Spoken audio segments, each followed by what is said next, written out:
أعوذ بالله من الشيطان الرجيم بسم الله الرحمن الرحيم لقد من الله على المؤمنين إذ بعث فيهم رسولا من أنفسهم يتلو عليهم آياته ويزكيهم ويعلمهم الكتاب والحكمة وإن كانوا من قبل لفي ضلال مبين صدق الله العظيم۔ اللہ رب العزت نے انسان پر بے شمار نعمتیں عطا فرمائیں، لیکن قرآن مجید میں اللہ تعالیٰ نے کئی نعمتوں کا ذکر فرمایا۔ یہ بارش ہے، یہ بادل ہیں، یہ زمین ہے، یہ آسمان ہے، جانور ہیں، پھل ہیں، پھول ہیں، بہت ساری نعمتوں کا اللہ نے ذکر فرمایا، لیکن اللہ نے کہیں بھی انسان پر احسان نہیں جتایا۔ صرف یہ سورہ آل عمران 4 پارہ ہے، سورہ آل عمران کی آیت نمبر 164 میں اللہ تعالیٰ نے ایک نعمت کا ذکر فرمایا ہے اور احسان جتایا ہے کہ میں نے یہ احسان کیا ہے۔ اور وہ نعمت کتنی بڑی نعمت ہے، اس وقت دنیا میں ہماری زندگیوں کے اندر سب سے بڑی نعمت یہی ہے۔ اللہ تعالیٰ نے اس نعمت پر احسان یہ جتایا کہ لقد من اللہ علی المؤمنین اذ بعث فیہم رسولا من انفسہم۔ اللہ تعالیٰ نے ایمان والوں پر احسان کیا ہے، اذ بعث فیہم رسولا من انفسہم، کہ انہی میں سے رسول اللہ صلی اللہ علیہ وسلم کو بھیجا۔ آمد مصطفیٰ صلی اللہ علیہ وسلم یہ اللہ تعالیٰ کی ایسی نعمت ہے کہ اللہ تعالیٰ نے اس پر مننا کا لفظ فرمایا ہے کہ احسان کیا ہے اللہ نے ایمان والوں پر۔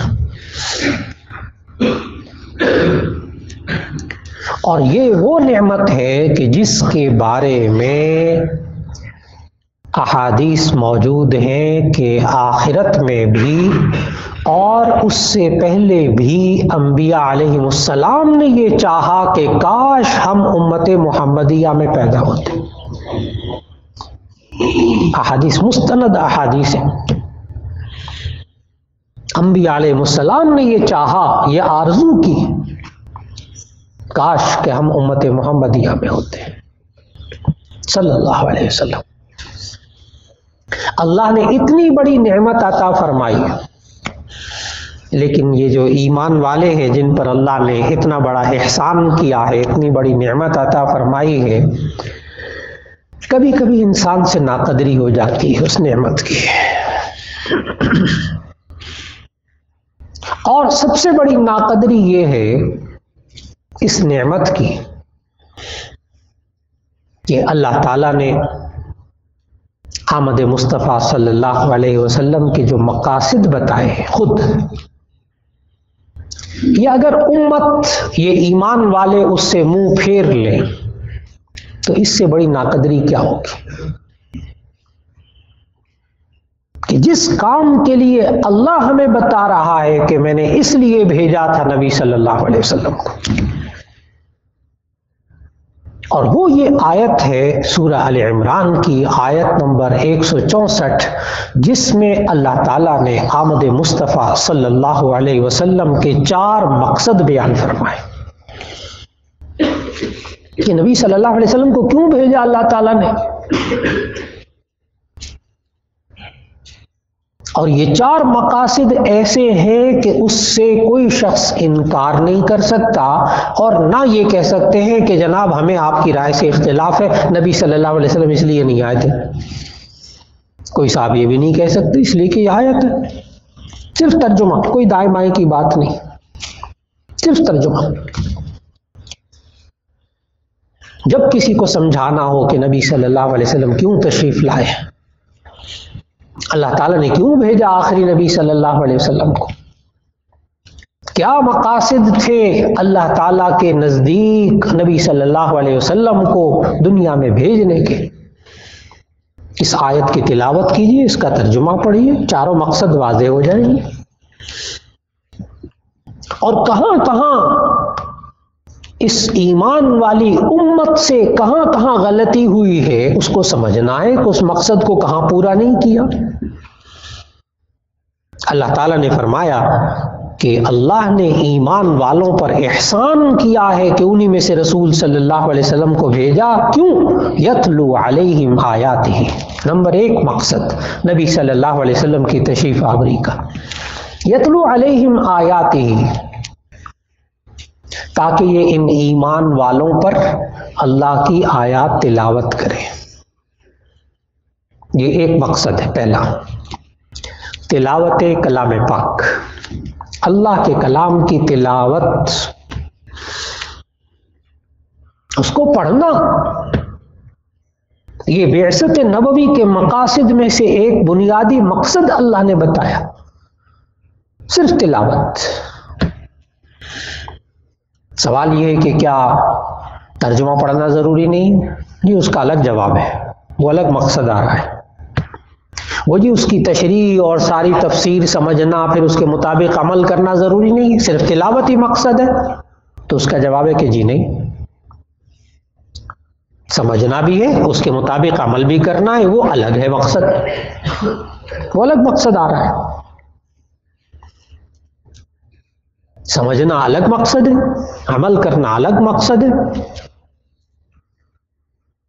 لیکن تلاوت کلام پاک یہ مستقل مقصد ہے۔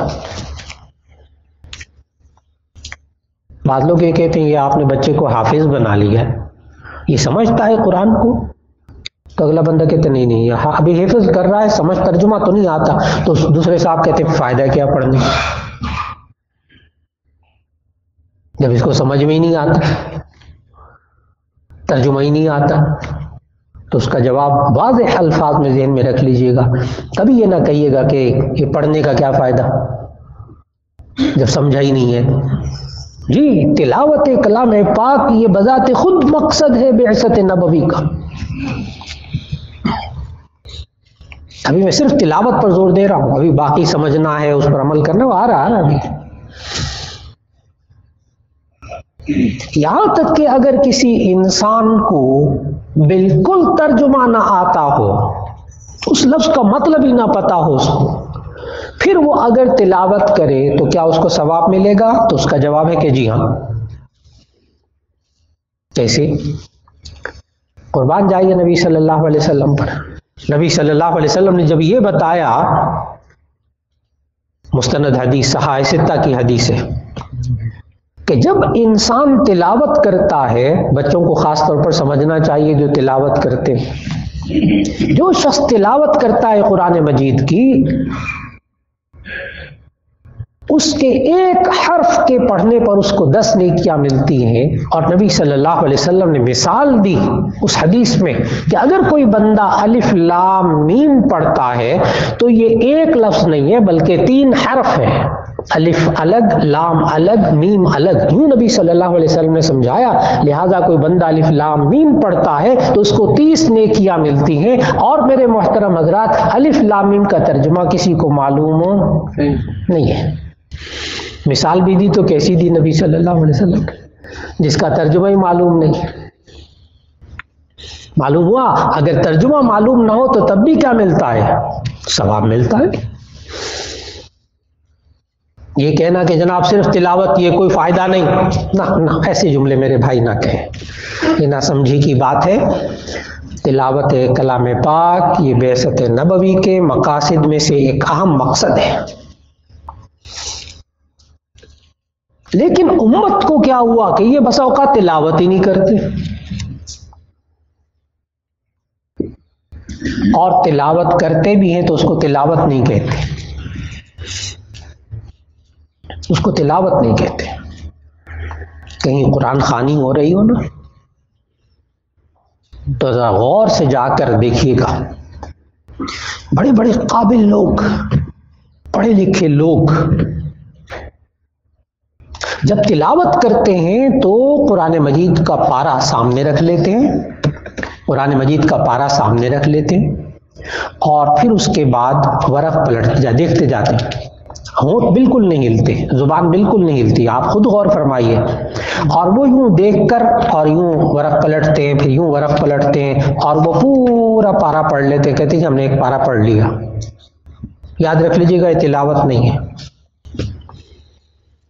جیسے نعوذ باللہ میں بولنے لگا ہوں لفظ، جیسے اخبار پڑھتے ہیں، ہم اخبار پڑھتے ہیں نا تو سامنے اخبار کھول لیتے ہیں، ہونٹ بھی نہیں ہلاتے، زبان بھی نہیں ہلاتے، سارا مطالعہ کر لیتے ہیں۔ اس کو مطالعہ کرنا کہتے ہیں، اس کو پڑھنا نہیں کہتے۔ ہاں، آپ قرآن مجید کی تفسیر ہے، آپ اس کا مطالعہ کر رہے ہیں، ہونٹ بھی نہیں ہلا رہے، اور ساری تشریح تفسیر سارا آپ نے سمجھ لیا، بہت اچھا، اللہ آپ کو مبارک کرے، تلاوت نہیں ہوئی۔ اور میں نے پھر عرض کیا کہ ہم جب قرآن خوانی کی مجالس میں دیکھیں، اور گھروں کے اندر بھی خواتین کو اگر آپ غور کریں نا، بہت ساری اپنی خواتین پر غور کیجئے گا ذرا، کہ وہ سامنے قرآن مجید رکھا ہوتا ہے اور ہونٹ بھی نہیں ہل رہے ہوتے، اور بیٹھی ہوتی ہیں اور بس جناب ورق پڑھتی، پورا پڑھتی ہیں، دل میں پڑھتی، اور پڑھنے کے بعد جناب ورق پلٹے، اور آج میں نے ایک پارا پڑھا، آج میں نے 3 پارے پڑھے، ہونٹ نہیں ہلتے، آواز آنا تو بڑی دور کی بات ہے، اسے تلاوت نہیں کہتے۔ اور تمام علماء کا اس پر اتفاق ہے کہ اگر کوئی شخص صرف قرآن مجید کی وہ آیت جس میں سجدہ تلاوت ہے، اگر وہ اس طرح دیکھ دیکھ کر ورقے پلٹتے، دل میں پڑھے گا نہیں، اور ورق پلٹتا جائے اور پورا پارا پڑھ لے، اور سجدہ تلاوت والی آیت بھی اسی طرح دل میں، ہونٹ نہ ہلائے، زبان نہ ہلائے، تو اس پر سجدہ تلاوت واجب نہیں ہوتا، کیونکہ تلاوت ہی نہیں ہوئی۔ بہت عجیب سی بات ہے میرے عزیزان محترم، یہ تلاوت ہی نہیں ہے۔ تلاوت کیا ہوگی؟ جب آپ زبان سے پڑھیں گے، زبان ہلے، کم از کم زبان ہلے گی، ہونٹ ہلیں گے، آواز نہ آئے جیسے سرگوشی میں۔ اور بہتر درجہ کیا ہے؟ کم از کم تلاوت کا بہتر درجہ یہ ہے کہ یہ انسان اتنی آواز سے قرآن مجید کی تلاوت کرے کہ خود اس کے کانوں میں آواز سنائی دے۔ جب تلاوت کیجیے کم از کم اتنا، ایسا نہ ہو کہ مسجد میں پڑھ رہے ہیں تو اتنی اونچی پڑھ رہے کہ ساتھ والا جو ہے نماز اس کی خراب ہو رہی ہے، نماز میں خلل آ رہا ہے، ایسا نہ ہونے پائے۔ کم از کم اتنا ہو کہ بندہ 5 منٹ روزانہ قرآن مجید، میں نے 5 منٹ کہا، 5 منٹ روزانہ قرآن مجید کی تلاوت کر لے، اس طرح کہ اس کو اونچی آواز اپنے کان میں خود اس کی آواز سنائی دے، اور ترتیب سے پڑھے۔ یہ صرف تلاوت انسان کے ذات پر اثر کرتی ہے، انسان کے ماحول پر اثر کرتی ہے، انسان کے دل پر اثر کرتی ہے، صرف تلاوت۔ ابھی میں نے سمجھنے اور عمل کرنے کا بھی نام نہیں لیا، ابھی آ رہی بات۔ نبی صلی اللہ علیہ وسلم نے فرمایا ان القلوب تصدع کما یصدع الحدید بالماء، کہ دلوں کو کبھی کبھی اس طرح زنگ لگ جاتا ہے جیسے کہ لوہے کو پانی سے زنگ لگ جاتا ہے۔ قال وما جلاؤها یا رسول اللہ، اے اللہ کے رسول صلی اللہ علیہ وسلم پھر اس دل کے زنگ کو کیسے صاف کریں؟ نبی صلی اللہ علیہ وسلم نے فرمایا بتلاوت القرآن وکثرت ذکر الموت، قرآن حکیم کی تلاوت کر کے، موت کو زیادہ یاد کر کے۔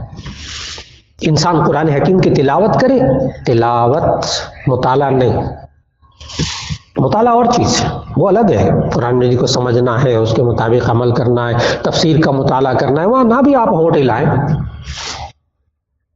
لیکن اگر آپ قرآن مجید سامنے ہو تو ایسی صورت میں کم از کم ہونٹ ہلائیے، کم از کم زبان ہلے، اپنے آپ کو آواز سنائی دے۔ انسان 5 منٹ کم از کم تلاوت کرے، ناغہ نہ کرے۔ یہ 5 منٹ میں اصرار کیوں کر رہا ہوں؟ ایک پارا پڑھنے کو، ایک گھنٹہ تلاوت کرنے کو کیوں نہیں کہہ رہا؟ اس لیے کہ نبی صلی اللہ علیہ وسلم نے ارشاد فرمایا خیر الاعمال ادومها وان قل، بہترین عمل وہ ہے جو کہ پابندی سے کیا جائے اگرچہ تھوڑا، بہترین عمل وہ ہے جو پابندی سے کیا جائے اگرچہ تھوڑا۔ 5 منٹ تلاوت کیجیے لیکن پابندی سے، ہاں اللہ توفیق دے گھنٹوں تلاوت کیجیے۔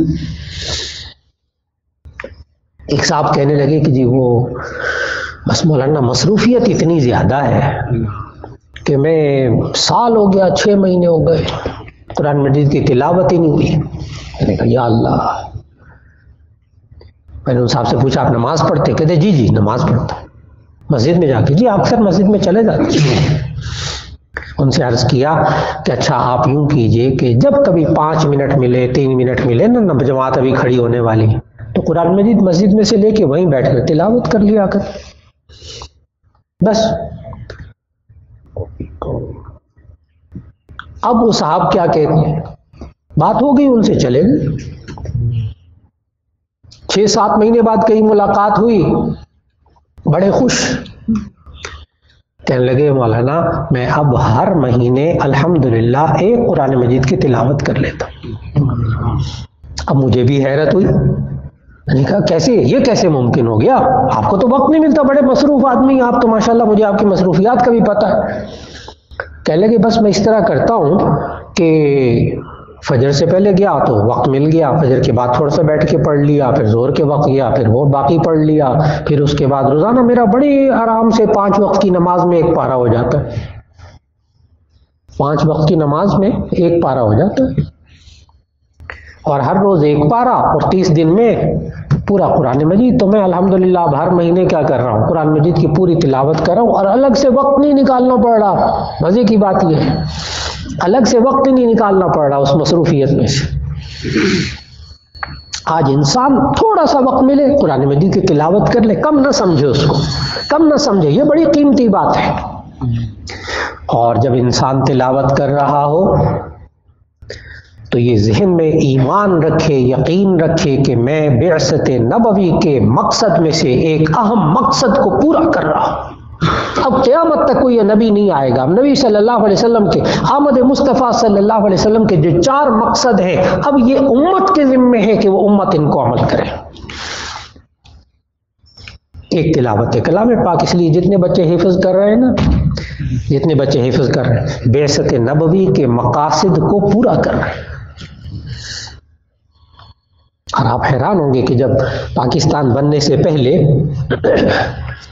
تاریخی واقعہ ہے کہ انگریز سارے جمع ہوئے، اور جب انگریز جمع ہوئے تو انہوں نے بیٹھ کر آپس میں میٹنگ کی کہ کیا کریں، مسلمانوں کا علاج کیا کریں. تو سب نے کہا کہ جی بس ایک حل ہے کہ ان کا جو قرآن مجید ہے نا، یہ سب گھروں سے نکال کر بس شہید کر کے جلا ولا کے ختم کر دیا جائے. نہ ان کے پاس قرآن رہے گا، نہ یہ عمل کریں گے، نہ یہ ہمارے مصیبت گلے پڑے گی. بڑے بڑے دماغ سے وہاں بیٹھے ہوئے. تاریخی واقعہ ہے کہ انہی میں سے ایک غیر مسلم جرنیل بولا یہ نہیں تم کر سکتے، اٹ از ناٹ پاسبل، یہ ممکن نہیں ہے. وہ باقی اس کے گلے پڑ گئے، کیا ممکن نہیں ہے؟ کہنے لگے تم قرآن مجید تو ختم کر دو گے، جلا دو گے، کچھ کر دو گے، گھر گھر سے نکال دو گے.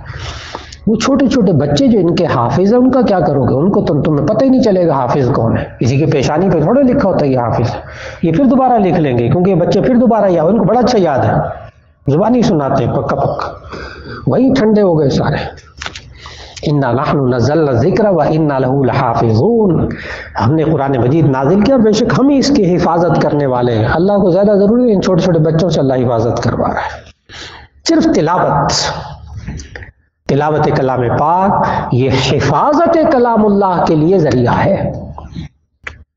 نمبر 2 وَيُزَكِّيهِمْ، اور دوسرا مقصد نبی صلی اللہ علیہ وسلم کی تشریف آوری کا کیوں بھیجا اللہ تعالیٰ نے؟ اللہ تعالیٰ خود بتا رہا ہے یتلو علیہم آیاتہ، نمبر 1 اللہ کی آیات تلاوت کرے، نمبر 2 وَيُزَكِّيهِمْ، ان کے نفوس کو پاکیزہ بنائے، ان کا تزکیہ نفس کرے. تزکیہ نفس کیا ہوتا ہے کہ انسان کے اندر جتنی برائیاں ہیں، جتنے عیب ہیں، مال کی محبت، عہدوں کی محبت، حسد، بغض، غصہ، تکبر، ریاکاری، اور پھر انسان کے اندر جو اللہ اور اس کے رسول صلی اللہ علیہ وسلم کی نافرمانیاں ہیں اس کی ذات کے اندر، اس سے یہ انسان کو پاک کرنا اور اس انسان کے اندر اچھی عادتیں، اچھے خیالات، اچھے جذبات، اچھے اعمال سے اس کو سجانا، اس کو آراستہ کرنا، یہ ہے تزکیہ نفس، یہ ہے تزکیہ نفس، اور اس سے کسی کو اختلاف نہیں ہے۔ اگر تزکیہ نفس اس کا نام ہے تو کسی کو اختلاف نہیں ہے، اختلافی باتیں کرنے کی ضرورت بھی نہیں ہے جناب۔ جو قرآن مجید ہے بس اس کو بیان کیجئے، قرآن حکیم کی تلاوت کیجئے، تزکیہ نفس کیجئے، اپنے نفس کو پاک کروائیے۔ دو ہو گئی باتیں۔ نمبر 3، تیسرا مقصد، وَيُعَلِّمُهُمُ الْكِتَابَ، نبی صلی اللہ علیہ وسلم کو اس لیے بھیجا گیا، آمد مصطفیٰ صلی اللہ علیہ وسلم اس لیے ہوئی کہ يُعَلِّمُهُمُ الْكِتَابَ، تاکہ یہ ان کو، ایمان والوں کو، کتاب اللہ سکھائیں۔ تیسرا مقصد کتاب اللہ کو سیکھنا۔ اب بات ہوگی ترجمے کی۔ وَيُعَلِّمُهُمُ الْكِتَابَ، کتاب اللہ کو سیکھنا، خالی ترجمہ نہیں جناب، اس لیے کہ صحابہ کرام رضوان اللہ علیہم اجمعین کو نبی صلی اللہ علیہ وسلم جب تلاوت کر کے سناتے تھے تو وہ عربی جانتے تھے، جب عربی جانتے تھے تو ان کو ترجمہ آ گیا کہ نہیں آ گیا؟ ان کو ترجمہ آ گیا، بڑی اچھی طرح سمجھ میں آ گیا کہ قرآن میں کیا بیان ہوا ہے۔ جب ان کو ترجمہ سمجھ میں آ گیا تو وَيُعَلِّمُهُمُ الْكِتَابَ کیا ہے؟ یہ کتاب اللہ سکھائیں۔ وہ سیکھ تو نہیں، ترجمہ آ گیا۔ صحابہ کو عربی آتی تھی، بس ادھر نبی صلی اللہ علیہ وسلم نے تلاوت کی، ادھر ان کو سمجھ میں آ گیا۔ تو وَيُعَلِّمُهُمُ الْكِتَابَ کیا ہے؟ پھر نبی صلی اللہ علیہ وسلم نے کتاب اللہ کیا سکھائی ہے؟ تو معلوم ہو خالی ترجمہ کافی نہیں، کچھ اور بھی چاہیے۔ اور وہ کیا سکھایا نبی صلی اللہ علیہ وسلم؟ وَيُعَلِّمُهُمُ الْكِتَابَ، کتاب اللہ کی تعلیم کیا دی؟ وہ یہ دی کہ نماز کا حکم تو قرآن مجید میں موجود ہے، اقیم الصلاۃ، نماز قائم کرو، لیکن نمازیں کل کتنی ہیں یہ واضح طور پر قرآن مجید میں نہیں ہے۔ نمازوں کے اوقات کیا ہیں، کب نماز کا وقت شروع ہوتا ہے، کب ختم ہوتا ہے، یہ قرآن مجید میں نہیں ہے۔ کس نماز میں کون سی رکعت میں کیا پڑھنا ہے، کیا نہیں پڑھنا، نماز کا طریقہ کیا ہے، مکمل طریقہ نماز کا قرآن مجید میں نہیں ہے۔ تو نبی صلی اللہ علیہ وسلم نے اقیم الصلاۃ کا حکم بھی سنایا تلاوت کر کے، اور وَيُعَلِّمُهُمُ الْكِتَابَ، پھر کتاب اللہ کو سکھایا۔ ہر چیز کا عمل اللہ نے قرآن مجید میں ذکر کیا اور نبی صلی اللہ علیہ وسلم اسے کر کے دکھایا، یہ ہے وَيُعَلِّمُهُمُ الْكِتَابَ۔ اب یہ کہاں موجود ہے وَيُعَلِّمُهُمُ الْكِتَابَ، یہ کہاں موجود ہے، انسان کو کہاں سے ملے گی یہ کتاب اللہ کی تعلیم؟ تو آپ کے پاس صرف ایک جواب ہے، صرف ایک جواب ہے، اور وہ ہے حدیث۔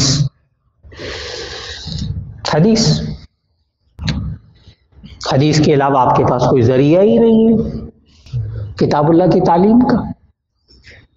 اگر کسی انسان نے حدیث کے بغیر کتاب اللہ کو سمجھایا اپنی عقل سے یا لغت سے، وہ کتاب اللہ کی تعلیم نہیں ہے، وہ کچھ اور ہے۔ کتاب اللہ کی تعلیم کیا ہوگی؟ جو نبی صلی اللہ علیہ وسلم نے سکھائی۔ ورنہ اقیم الصلاۃ، نماز کا مطلب کچھ اور ہی بتاتے پھریں گے، زکوٰۃ کا مطلب کچھ اور بتائیں گے، زکوٰۃ کا نصاب بھی قرآن مجید میں نہیں ہے، زکوٰۃ کے بھی پورے احکام قرآن مجید میں نہیں، روزے کے احکام بھی نہیں ہے، نکاح، طلاق، خرید و فروخت، فلاں کتاب اللہ میں نہیں ہے، کتاب اللہ میں تفصیلات نہیں ہیں۔ وَيُعَلِّمُهُمُ الْكِتَابَ، نمبر 3 مقصد کتاب اللہ کو سیکھنا، اس کے احکام کو سیکھنا۔ تو نبی صلی اللہ علیہ وسلم نے ایک ایک حکم قرآن مجید کا سکھایا۔ یہ ہو گئی 3 باتیں، 3 مقصد ہو گئے۔ نمبر 1 تلاوت کلام پاک، نمبر 2 تزکیہ نفس، اور نمبر 3 کتاب اللہ کو سکھانا۔ 3 مقصد ہو گئے۔ اب چوتھا مقصد والحکمت، حکمت سکھانا۔ حکمت کا لغوی لفظی مطلب ہوتا ہے دانائی، دانائی، جس کو ہم کہتے ہیں فلاں بڑا سمجھدار ہے، اللہ نے اس کو بڑی حکمت دی ہوئی ہے، حکمت سے بات کرنی چاہیے۔ ادع الی سبیل ربک بالحکمت والموعظۃ الحسنہ۔ یہ دانائی کیا ہوتی ہے؟ مختلف مفسرین نے اس کی مختلف تشریحات کی ہیں، بڑی لمبی لمبی تشریحات ہیں ماشاءاللہ، ان کا تفسیروں میں مطالعہ فرما لیجئے۔ لیکن ایک بات پر تمام مفسرین متفق ہیں کہ حکمت کسے کہتے، دانائی کسے کہتے۔ آج معاشرے میں کہا جاتا ہے فلاں انسان بڑا سمجھدار ہے جی، بڑا پڑھا لکھا، بڑا قابل ہے، بڑا دانا ہے، لیکن اللہ کے نزدیک دانا کون ہے؟ یہاں حکمت سے مراد تمام مفسرین نے لکھا کہ یہ مراد ہے کہ اللہ کی حلال کردہ چیزوں کو حلال سمجھنا اور اللہ کی حرام کردہ چیزوں کو حرام سمجھنا، بس یہ دانائی ہے۔